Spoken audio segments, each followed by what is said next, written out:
9 days after the deadly crash on O Street, Lincoln police have finally released more details. Along with charges against an 18-year-old driver. Channel 8's Ariana Martinez joins us with what charges have been brought about so far. Ariana? Kyvell-Stark is the 18-year-old who was driving the black Ford Taurus involved in the deadly crash on May 29th. This morning, he turned himself in. This morning, 18-year-old kyvell-Stark turned himself in to the Lancaster County Jail and our investigator.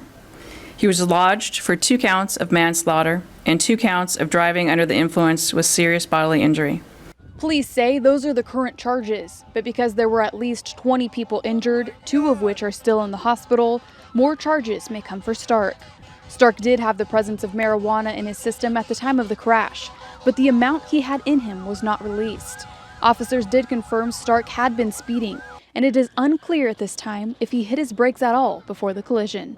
Electronic data collected from Stark's vehicle showed the vehicle was traveling close to 90 miles per hour, moments before the collision. Many have reached out wondering why it took 9 days to put someone behind bars or release any more information. Any investigation takes a long time. I mean, if we're going to do our job correctly, then it takes time, and we have to look at all aspects. Today, we have technology. We have to find witnesses. We have to arrange for interviews. We have to do all these steps, and that takes people. She also mentioned COVID has caused the department to lose officers and change their routine. Our traffic division had to go back to the streets. And so, when we talk about specific enforcement, then it gets cut. We have to respond to the people that are calling 911, and that needs to be our priority first and foremost.